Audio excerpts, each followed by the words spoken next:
Ape's a bitch. Like, it's a real bitch. When you're looking forward to a movie so much, then you walk out disappointed and you almost think, is this the movie's fault? Is this the hype machine? Did I hype myself up too much? Yeah, and if you haven't guessed, I'm very confused about this movie.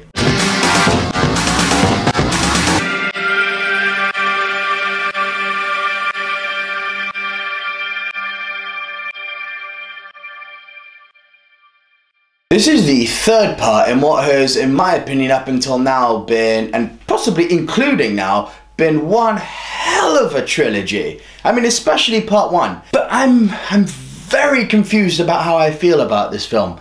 I think in order for you guys to understand why I'm feeling this way, I need to almost do a recap, not a review, just a quick recap of movies 1 and 2, so we can see that the way that this story in this third part, War for the Planet of the Apes, has unfolded and progressed is quite separated, almost incoherent with the first two. Quickly, let's recap. So part 1, Rise of the Planet of the Apes, my favourite in the trilogy, frankly, up until this point, hands down, was very much centered on Caesar growing up and his development and evolution, going from, you know, that helpless little baby monkey who, I'm sorry, if you didn't love him as a baby, you got no heart. My God, he was cute. And his relationship with James Franco and losing that relationship and then trying to come to terms with his existence and this newfound intelligence that he has and coming to understand where he fits in the world around him. Part 2, Dawn of the Planet of the Apes, kicks off pretty much a few years after where Rise left off. Well, not a few years. I guess that obviously there's been some time that's passed and the simian flu has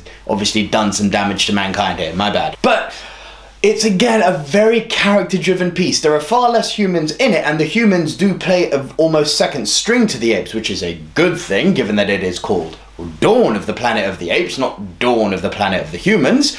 But it's a character-driven story between Caesar and Koba and their rivalry and confrontation and Koba's ultimate betrayal of him. But it's never as clear-cut as Caesar good, Koba bad. I mean, if you think that, in my opinion, you maybe missed the point of the movie. Koba is a character that's been mistreated, brutalized, tortured by humans. It was easy to understand his point of view. But the character-driven confrontation led to an ultimate confrontation between the two of them, in which obviously Caesar won. But the beats that movie had, though it was much more action-driven than character-driven compared to the first one, was very, very believable. And both sides of the argument, a human's good, a human's bad, was almost a narrative critique on us as humans, which I love when movies do. Part 3... the apes have become irrelevant to the story. Because the war, if you can call it that, this movie's seriously mismarketed. It's not a war. The war is actually between two rivaling human factions. And that's some real discredit to characters that you've been building up over 2 movies. Now, if I remember, the end of the second movie kind of left with, you know, war is on the horizon. War is at your doorstep. Forget on the horizon. War is here. But it's war between humanity, different parts of humanity, and you're left thinking, when did that happen? They do explain it, but it does still leave the apes very much as marginalized characters. There's more betrayals that go on, more apes, you know, betraying Caesar and, you know, ultimately giving up their own kind to the humans. But am I the only one who noticed a glaring fucking plot hole in this movie? You saw this in the trailer, so this isn't a spoiler. There are apes who are working with the humans. Now, in the movie, they explain that, these are the apes who are working with Koba. These are the remnants of the Koba-Caesar War, so these apes are now working with humans. How does that make sense? How about Koba hated humans? Fucking hated them. So any of his followers were obviously people who believed in his views. So you would think that the followers would share his view that humanity is fucking evil. And you would think that even after Koba's gone, if they really believed in that view, that they wouldn't go and side with humans. This didn't make sense to me. Koba's followers shouldn't be on the side of humans. And I need to touch on the comedy a bit. Now, there was always comedy in these movies. In the first, in the second, and indeed in this one. But whereby the comedy in the first 2 movies manifested itself from the apes by their almost human-like innocence and not understanding of what's going on around them and some of their interactions. But would, you know, bring a chuckle to your face. You were never going to have laugh out loud moments, but it would always be a bit of levity in these quite dark and somber tonal movies. But the comedy in this one, it didn't work. They've introduced this new character called Bad Ape. Now, Bad Ape, I'm sorry to say this, guys, he is the fucking Jar Jar Binks of these movies. In my opinion, he is that bad. He is very tongue-in-cheek. It's very sort of, oh, I'm gonna fall over my own feet, or I'm gonna say the obvious thing, or I'm gonna wear some tight-knit clothing and then think, okay, this is gonna look funny on an ape. Haha, this might get a few laughs out of the audience. It was very obvious, very tongue-in-cheek. And given the tone of these movies, especially this one, which is quite dark, it just, personally, it took me right out. Now, I was there opening night. A lot of people in the cinema laughed, so I don't know. I may be on the minority here who thinks that Bad Ape didn't work as a character, but I thought the comedy was vapid. Arguably, the movie's biggest flaw, hands down, is its predictability. The characters who you think are going to die, die. The events that you predict and can see that are going to unfold, do unfold. It's like someone's gone back to, you know, writing school and gone, some friends become enemies, some enemies become friends, our characters are stronger at the end of it? Bit of character development there.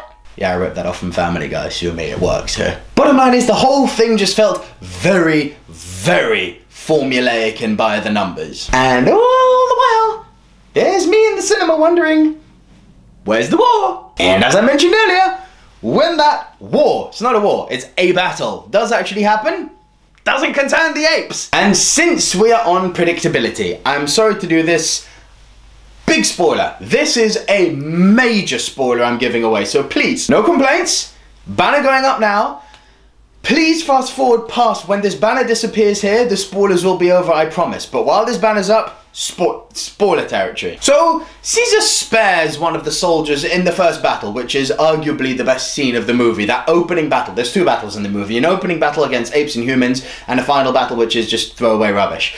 But the first battle, which is not long enough but is good, between the apes and the humans, Caesar spares a human's life. And you really feel, even as a passive moviegoer, if you've watched any movie ever, you know this is gonna come back to bite Caesar in the arse. You should not let this human leave. And what do you know? That guy ends up being the fucking reason Caesar dies! It's like you've just told me how the movie's going to end in the first 20 minutes! Spoilers over. But, amongst all of this, there was still a lot of good. Shocking, right? You really thought this was just going to be a negative review. No, no, no, no. There's some good in this movie. The effects. Oh, the effects. I mean this. I think these are some of the best effects I've seen for a long time. Hands down the best effects I've seen this year. I mean, wow. Andy Serkis, the guy is just a king amongst men. Can someone please just give him a nomination? I'm not even asking for him to win an award because it's still too controversial to give a guy who does mocap an award apparently. But at least give the motherfucker a nomination. He's so good as Gollum, as Caesar. The dude is incredible. And I really believe this carries this movie because of the strength of his performance. And also, I've kind of been wondering all along, how are they going to finally tie this, if that's the aim, how are they going to tie this into that original 1968 movie? It's clever. The communication and the relationship between the apes, excluding Bad Ape, was sensational. You really do feel it when, I don't want to spoil which members die here, but when members of the apes die, some do die, obviously, man, you feel it. It's really heartfelt. And I don't know how much that's credit to this movie, or that it's the fact that over the last two movies we've come to love these characters so much, so seeing some of them die really does hurt, you know? Maybe it's a bit of both. But the way the apes interact with each other, the effects on the apes, in general, more apes would have been good in this movie because the apes, outstanding. In conclusion, guys, I'm gonna score War for the Planet of the Apes 5.5 out of 10. I really believe it suffers from the weight of expectation. Now I've given it some time to think about this. It's not the weight of expectation I created. It's not the weight of expectation that the press or other critics have created or that the trailers have created. I don't believe that. I believe it suffers from the weight of expectation created by the first two movies because of how fucking good they are. It's by no means a bad movie. Just in comparison, and even not in comparison, it's quite average. And the reason I say in comparison, people always say don't compare movies. Frankly, when it's the third part in a trilogy, you have to draw comparison because as a standalone movie, it wouldn't work without the beats from the first two movies. So you need to have been invested in those first two movies for this one to work. So, is it a great movie? No. Is it a good movie? Depending on who you are. Is it an average movie? Yeah, slightly above. This is definitely going to go down as a very strong trilogy, one of the best we've had in the modern age, but a bit like Star Wars, the third part is the weakest. Sorry, Return of the Jedi fans. Just before I flip it over to you guys, I've had quite a few of you ask me recently, please review Baby Driver. I'm sorry, I just can't find the time. I've got a mad schedule this week. I'm not going to go into detail as to why, but you guys know that on Tuesdays we now do the best and worst show. Thursdays and Saturdays is my review day. This is obviously out on Thursday. I cannot get Baby Driver out on Saturday, and I honestly believe that anything after this week, with the release of Dunkirk and another hell of a movie I've got to review, stay tuned for that next week, it's just going to become irrelevant and would ultimately be a waste of time. If you want to know my feelings on Baby Driver, like, message me on Facebook, you can email me, all the links for that are in the description. But for now, over to you guys. What did you think of War for the Planet of the Apes? What is your favourite of all these three Apes movies? And what is your favourite Andy Serkis performance? Please leave your thoughts in your comments below. Give this video a thumbs up. Please be sure to share it with any cinephiles and cinema fans that you may know and love. Please click one of the videos on either side of me right now to see more from this guy, Nico Luro of the Silver Screen Dudes, and hit that subscribe button right there. And until next time, guys, see ya.